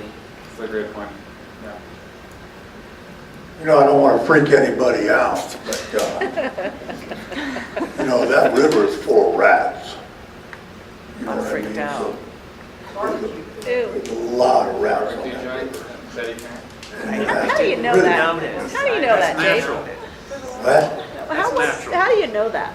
Like, I didn't notice. I didn't notice that. I grew up here, I Got know. it. I took a go-kart down the riding path one night, Oh, yeah. and I tell you, there They were were like- thousands of rats. Oh, yeah. I scared the hell out of me. Yeah. And I drive the trolley Uh-huh. Yeah. from REI down to, and Yeah. I'm driving the trolley, and I'm like, well, listen, last year is the most time I've seen so many rats running across the track. I'm like, Yeah. there's just a That's river actually- is a No, rat. That's where they live. Yeah, Dave, I was just going to point out I bike a lot too, and so I bike on Cherry Creek Trail after dark. Commons Park and Bloom's part of Cuernavaca, and that's all over the place. Yeah. Cherry Creek Trail, they're scurrying across. As Oh, you're yeah. riding down. And down here during this National Western, we have feedlots. Yeah. And that's what rats feed off of. What, may I? Absolutely. I'm sure we're gonna get. I love the. We're freaked out. You gonna talk about rats? Yes. Okay. You're absolutely right, Dave. And my past experience with the Colorado Department of Agriculture, remember the feedlot that used to be on Franklin Street? Okay. Rats and other rodents need to have a source of something to eat, source of nutrition. And we have a sheep holding pen right at 48th. So there's a source of food there for them. And other sources around, a lot of it is because of the homeless. So it is a problem and we'll have to address it along with the other thing. But you're right. You've got to be aware of it. Yeah. Yep. But there are sources. Put that And the on your state, they're aware of that. We made them aware of that 30 years ago. Most of the sources have left. The feedlots where we used to work in that. The holding lots, the slaughterhouses. John, is it a rat bridge somewhere too? Yeah. Right. What was your question? Yeah. In fact, I have some pictures. Renell Lemieux worked for the news station back then. They have in your program where you have the people for renderings. Do they have We could add some rats in there for scale. Yeah. That's a little too realistic. Oh no! Rats. I've been running on the trail before, and it is scary. It is really scary. Who's faster, the rats or you? Yeah, I Don't use the word scary, it's fascinating. It is fascinating. It is Makes you go fast. intriguing. Forgive, why do you ask me how I knew that? I was goofy. No, I just wanted to know your rat story. I have rat stories too. Okay, We digress. There's can you go back to that slide where you said you were surprised of the interest in the industrial, do you remember that? Oh, yeah, comment? yeah. Okay, because I had a thought there and I wanted, okay. So, I don't know, what did you mean by you were surprised? Just refresh my memory, because I had a thought and I wanted to. So we crafted a bunch of those stories. We had recommendations for more sort of themes and historical threads. What we asked people to do is think about locations on the campus that they thought were, would be that priority to tell those stories. So I was surprised that people connected the dots of the industrial story to the riverfront. Okay. I mean, maybe I shouldn't have been, but... Well, there's no should or shouldn't, it's just a conversation. So I just want to say that this is how that comment impacted me. As a person who came to Globeville with it already historically formed in many generations that are represented in this room, I am amazed at the very heartfelt. It would not surprise me at all. I think that's part of what we have to recognize is that the industrial elements of these neighborhoods are part of the essential history. And my take on the agricultural, I don't resonate with the control idea that you were talking about, those artifacts. These are tools. And to me, the beauty of the industrial process is going to the net zero tools and to the better solutions. And this is part of what the legacy of this should be. Those were the best ways that human beings could innovate at the time to collaborate with nature. And unfortunately, some of the tools that the Westerners did preempted the better indigenous tools. And maybe we'll see the solution as we go right back to that in some way, and we show this. But anyway, I just wanted to say I don't rest easy for purposes of this being a design conversation with saying that I want this every step to be a learning historical process. And so I would ask that be considered as part of something essential with the artifacts as well. Yeah, we were actually talking in our office about maybe the river, it's linear, right? So maybe the river could actually represent a timeline, the experience along there. And so to your point about tools, one of the things that we were kind of mulling over just yesterday was, could we use Dennis's idea of sort of the framework of the Old West being furthest north, in the middle of campus, Old West, the West, New West. Similarly, thinking about the tools. And so it's, because we're going to have the pipes still in place, maybe that's sort of the old way, and then we're integrating some of these artifacts, but then as you're approaching Betty Cram, it's the newer technology, it's net zero, it's, the one water concepts. Can we have a rich and open discussion over time with these various things? Yeah, absolutely. To discuss that. That doesn't grab me. John, we'll get Ann and then we'll go to you, okay? Sure, yeah, absolutely. Ann and then John. So when you start talking about settlements along the river, and I know that we're talking about a specific place here with industry, but I guess I'm surprised there's nothing about Native Americans at all. And so I don't know if it's appropriate to integrate something in there about that, because those were obviously the original settlers. No, it's very much on our radar screen, and we haven't integrated any of the specific, design elements or the interpretive elements yet. But that's why we had the slide. Was there before this? Yeah, and you said that, but then you don't interpret.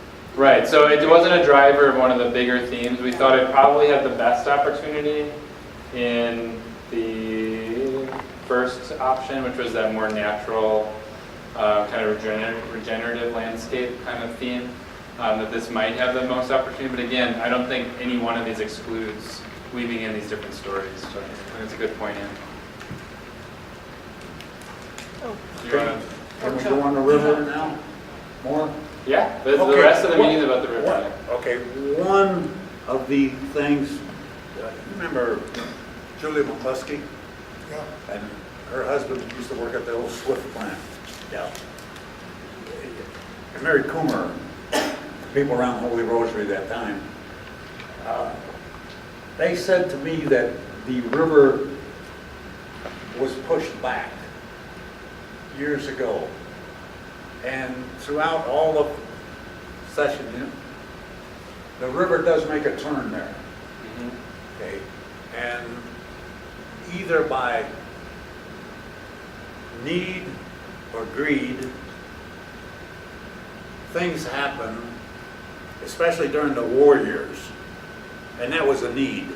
It had to be done. Is there any way you could get, Minchner described the river, and I won't repeat what he said here tonight. Not very nice. Trying to contain the river. In his book Centennial. He was not very kind. What? Somebody wouldn't stay in bed compared to the river. Anyway, is there any way you can get a map or a chart of the original river bed? Oh, that would be cool. You got to Sort of history of the river. Yeah. Yeah. No, I think that could be really cool. So while we might not change the footprint of the river dramatically, although there is some of that, maybe there's something that ties into the design that sort of interprets that, which I think would be really neat. JV Consulting has an original map of that. What? Part of what they're doing. So, yeah, the map exists. Go ahead. How far back was it pushed? I would have to let him speak to the river. We've been looking for some of that aerial imagery for other concerns with water rights and discussion with the state engineer, and we haven't, in our search yet, come across those original maps. So if they have one, we'd be interested in seeing it. Yeah, they've actually gotten back into 1847, I think is the first one that I saw. You're right, it got moved, and so the original plat actually snaked through underneath Globeville, and it got moved over when we fixed it, still in Central 71st. Well, every once in a while, nature will rear its head and let us know where the river's going to go. And we experienced that in 1965, prior to Chatfield. But that's a really cool element. the problem now is not just the river, it's going to be the surface runoff, what we're involved with in the drainage effort. But in spite of everything, I think we need to understand nature's desires and try to appease them or try to collaborate with them. But it's obviously we can't constrain them.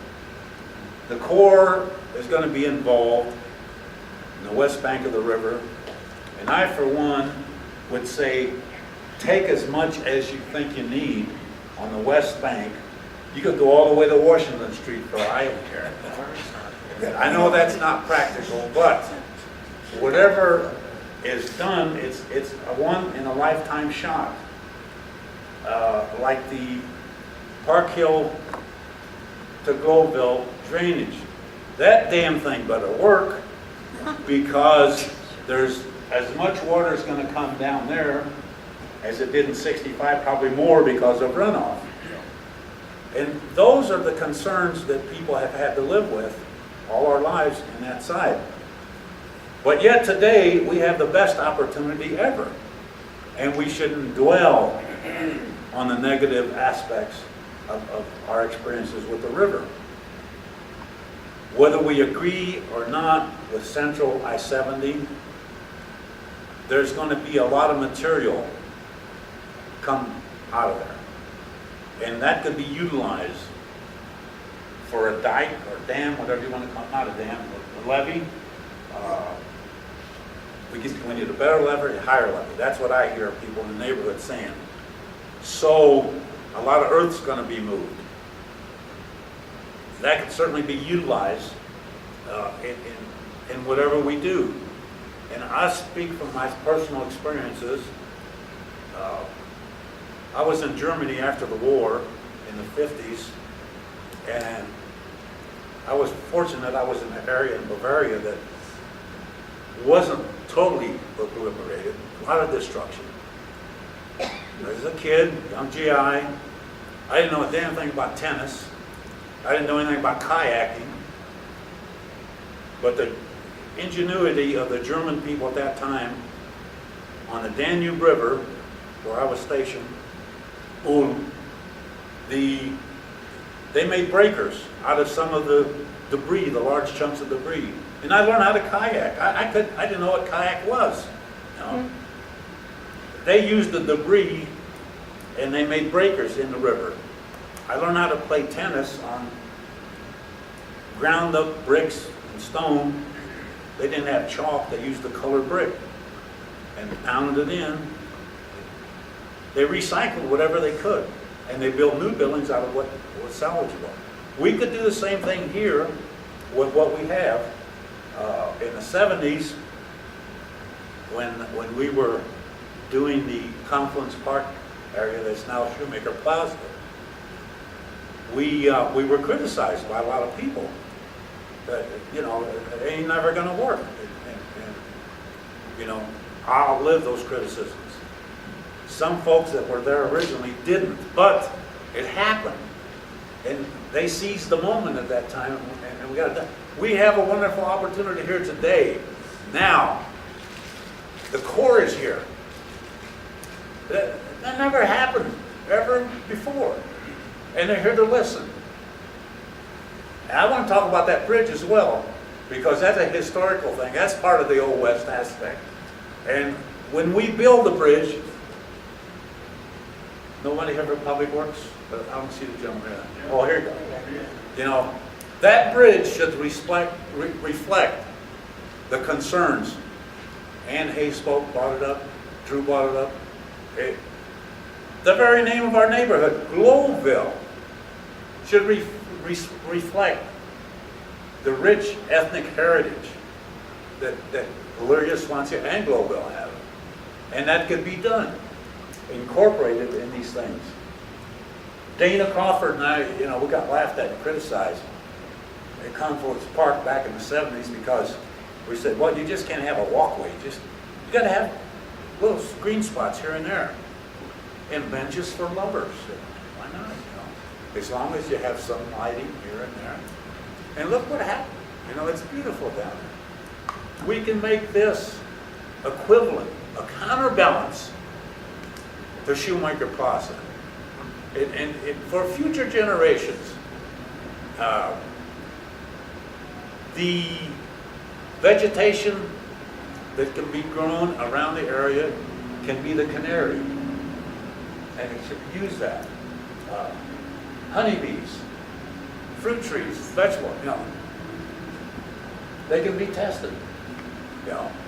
And we can teach our youngsters out of this opportunity that will change their lives.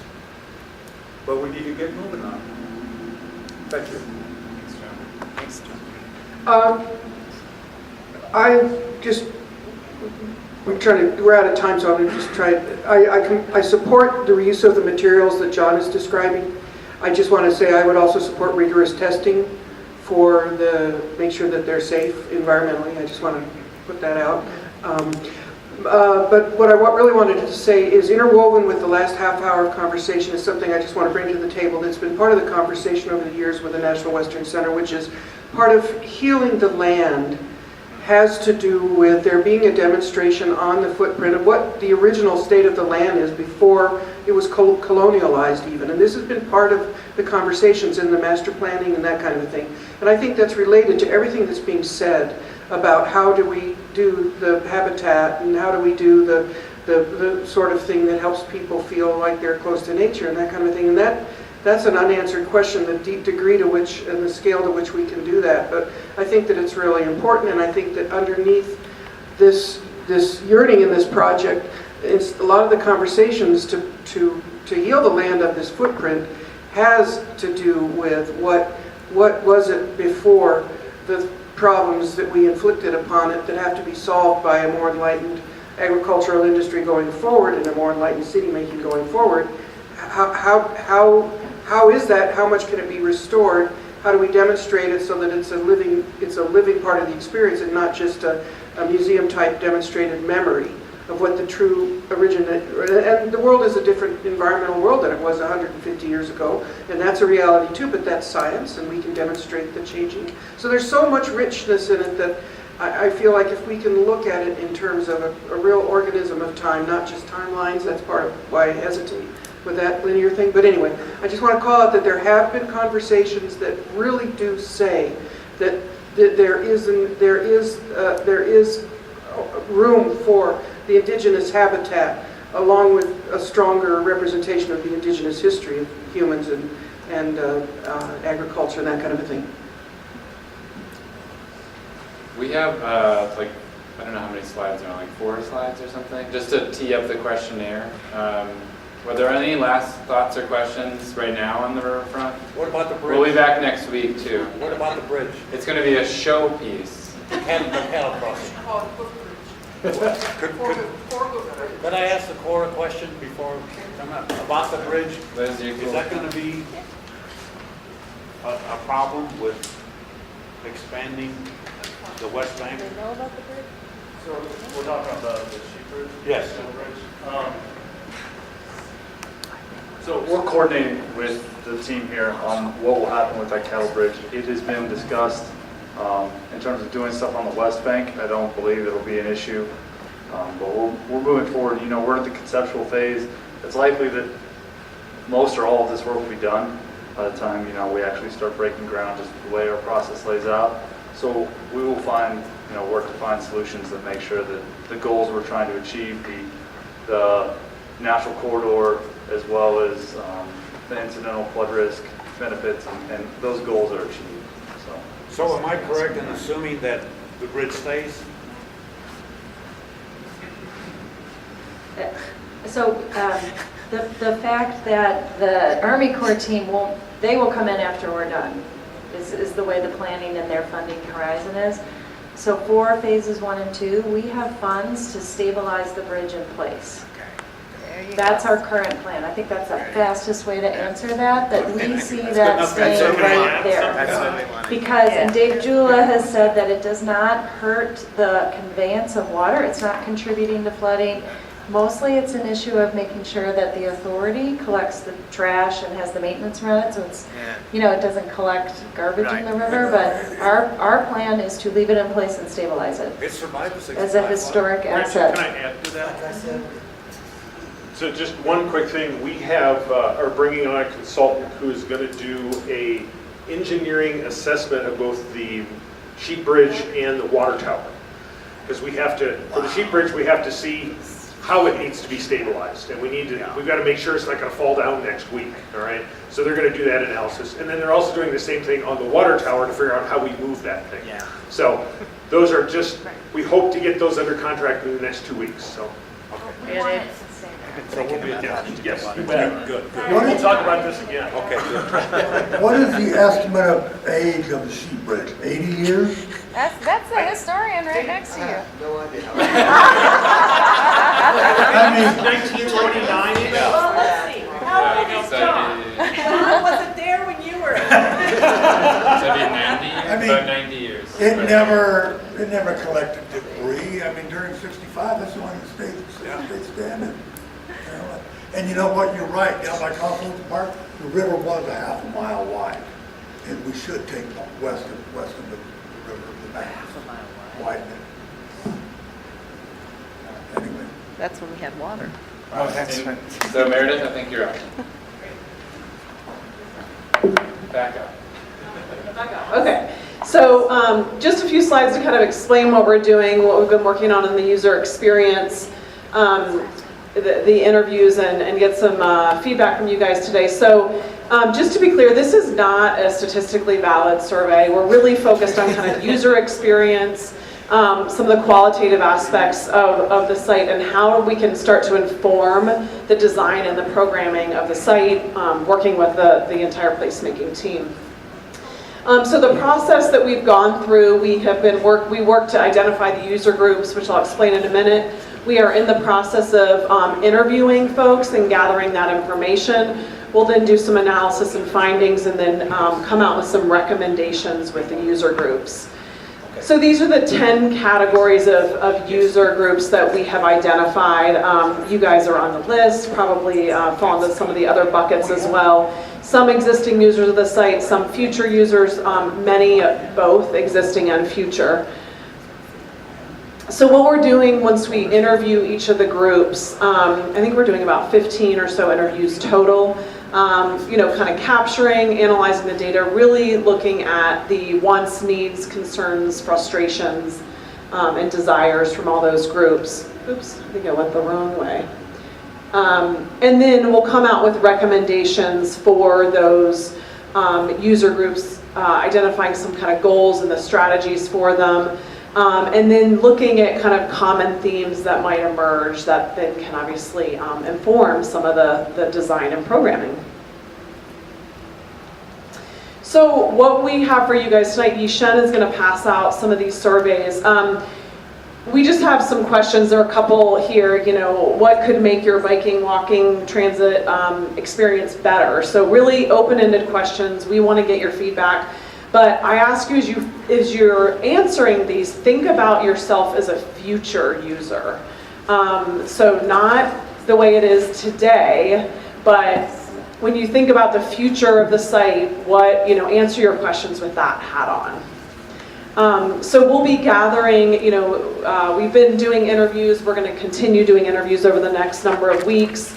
And we'll be compiling all that information, coming up with recommendations, working with the team, and certainly we'll share some of the outcomes with you guys. Can you send this to us online? Just populate it in documents? Yeah, yes, we can do that. That So might be a if- good way for the rest of the community. If you guys would send me a digital copy, I can send it out with, I'll send it out with the agenda for next week's meeting. And then when they return it, how are they returning it? Yeah. Just send it to you? Well, Meredith was just saying maybe we actually create a survey monkey for those people who want to do it digitally, or they can just bring a it back link? or That would send be it to awesome. you too. Okay. So we'll create a lot of options, I think. Okay. Or just okay. hard copies. Okay, good. Can I say one last thing? On Yes. this? Okay. So we're going to be part of the meeting next week again. We'll just be a small agenda item on there. Thank you so much for your time this evening. These deep dives have been extremely helpful, and they will continue to be moving forward. So thank you so much for the extra time. I know it's just a week before the next week's meeting. Yeah. So next week, though, in our update, we're going to be giving you an overview of what will be in the design guidelines, design standards and guidelines, and how you'll participate in that. So it's kind of one of those overview, let you know what's going to happen. We're going to get into this, give you a little update on the streetscape design, and then we'll do a public outreach update as well on some of the other things that we're doing as far as outreach. And if we could just take 2 seconds, I just wanted to, we always talk about you guys. Like, you probably come up in every meeting, and it's real, like, you walked in, I'm like, who are those guys? And you're the core. How cool is that? So I just wanted to give you an opportunity to make any other statement that, if you have anything else you'd like to say before we leave, because really, you come up every time and you exist, and it's really exciting. Yeah, so, John, correct? Yeah. As John mentioned, this is the first time we've been out here, but this is not the first time we've worked with the team, the National Western team, the city, to make sure that what we're doing is integrating with what is being planned. Because, there's that boundary line that's drawn. All that is necessarily to say, hey, this is a federal footprint and this is a local footprint, because there's different jurisdictions and requirements. But at the same time, we're working to make sure that what's done on the National Western site, what's done on these other sites, that we integrate with it so that you can, there is the access to the river, there is the community ownership of the river, because that's very important in these metro rivers. So we came out tonight. We probably won't be at every one of these, but we did come out tonight. We'll probably be back every now and again just to make sure that it's still shown that we are integrating and we are doing that behind the scenes as well. The other one comment I would make is that if you did come to our public meetings, or if you've had a chance to look at our report, our public review period closes next Tuesday, the 28th. So if you have any comments you've been meaning to get in, or you would like to take a quick look at it before we close out, it is next Tuesday. So those are just the 2 quick things I had. Great. Thank you. Thank you. Hey, can we give the core a hand? Yeah. Unless unless there's anything else, we'll adjourn and we'll see you guys next week, next Thursday, same time, same place.